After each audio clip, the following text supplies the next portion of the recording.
നിങ്ങളുടെ favourite shows ഇനി ഒരിക്കലും മിസ്സാവില്ല. ഇപ്പോൾ C5 കാണും നിങ്ങളുടെ ഫേവറേറ്റ് ഷോസ് തികച്ചും സൗജന്യമായി.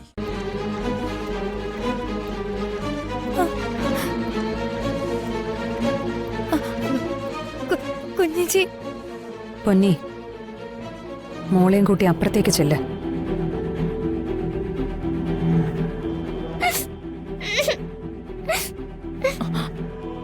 വാ മോളെ.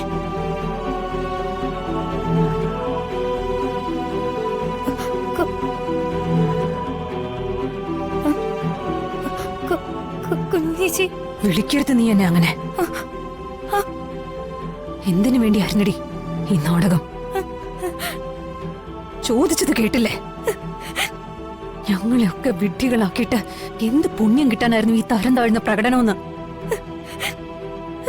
ക്ഷമിക്കണം കുഞ്ഞേച്ചി, മറ്റൊന്നും കൊണ്ടല്ല. കുഞ്ഞേച്ചി എന്റെ കൂടെ കുറച്ചു ദിവസം നിൽക്കാൻ വേണ്ടിട്ടാ. ഞാനിങ്ങനെ കിടക്കുമ്പോ കുഞ്ഞേച്ചിക്ക് ഇവിടെ വന്ന് നിൽക്കാൻ പറ്റുമല്ലോ. വിഷ്ണുവേട്ടനോട് സംസാരിക്കാനുള്ള അവസരവും കിട്ടും. അതാ ഞങ്ങൾക്ക് മാത്രം മതിയോ കുഞ്ഞേച്ചി? കുടുംബവും ജീവിതവും ഒക്കെ കുഞ്ഞേച്ചിക്ക് വേണ്ട അതൊക്കെ. കുഞ്ഞേച്ചി വിഷ്ണുവേട്ടനിൽ നിന്ന് എത്രത്തോളം അകന്നു നിൽക്കുന്നോ അതേ അളവിൽ വിഷ്ണുവേട്ടന്റെ മനസ്സിൽ നിന്ന് കുഞ്ഞേച്ചി അകന്നു പോയിക്കൊണ്ടിരിക്കുക. അത് മാറണം. അതിന് തന്നെയാ ഞാൻ ഇങ്ങനെയൊക്കെ കാണിച്ചു കൂട്ടിയത്. അതൊരു തെറ്റാണെങ്കിൽ കുഞ്ഞേച്ചി എന്നെ ശിക്ഷിച്ചോ. എന്നിട്ടും ദേഷ്യം തീർന്നില്ലെങ്കിൽ എന്നെ അങ്ങ് കൊന്നോ. കുഞ്ഞേച്ചി, ഇന്നീ വീട്ടില് നീ മൂലം എല്ലാവരും ചതിക്കപ്പെട്ട് നിൽക്കുക. ചതിക്ക് ഒരു കുഴപ്പമുണ്ട്. അതിന്നല്ലെങ്കിൽ നാളെ ഏതെങ്കിലും രീതിയിൽ പുറത്തു വരും. അന്ന് നീ പറയുന്ന ന്യായങ്ങൾ ഒന്നും അതിന് പരിഹാരമാവില്ല. കുഞ്ഞേച്ചി, കുഞ്ഞേച്ചി ഞാൻ പറയുന്നൊന്ന് മനസ്സിലാക്ക്. കുഞ്ഞേച്ചി ഇവിടെ നിർത്താൻ എന്റെ മനസ്സിൽ വേറെ വഴിയുണ്ടായിരുന്നില്ല. നീ എന്തൊക്കെ പറഞ്ഞാലും ശരി, നിന്റെ ഈ പ്രവൃത്തിക്ക് കൂട്ടി നിൽക്കാൻ എന്നെ കൊണ്ടാവില്ല. കുഞ്ഞേച്ചി, എടി, നീ ഒരാളെയും രണ്ടാളെ അല്ല പറ്റിക്കുന്നെ, ഈ കുടുംബത്തിലുള്ളവരെ മുഴുവനാ. എടി, അങ്ങനെ നോക്കുമ്പോ നീയും ആ കാർത്തികൻ തമ്മിൽ എന്താടി വ്യത്യാസം?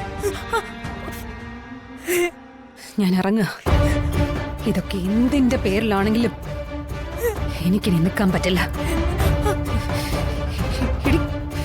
സത്യമേ മറ്റുള്ളവർ ഈ കാര്യം അറിഞ്ഞാലുള്ള കാര്യം നീ ആലോചിച്ച് നോക്കിയിട്ടുണ്ടോ? ഞാനും കൂടി കൂട്ടു നിന്നിട്ടാണെന്നല്ലേ അവര് കരുതൂ. പിന്നെ ജീവിച്ചിരുന്നിട്ട് കാര്യമുണ്ടോടി?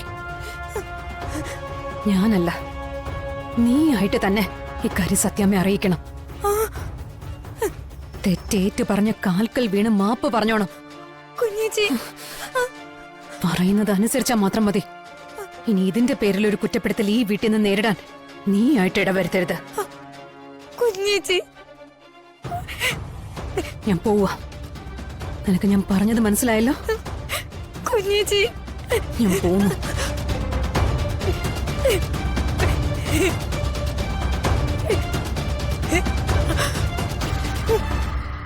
ഡൗൺലോഡ് ചെയ്യൂ C5 ആപ്പ്. കാണൂ എല്ലാ എപ്പിസോഡുകളും സൗജന്യമായി.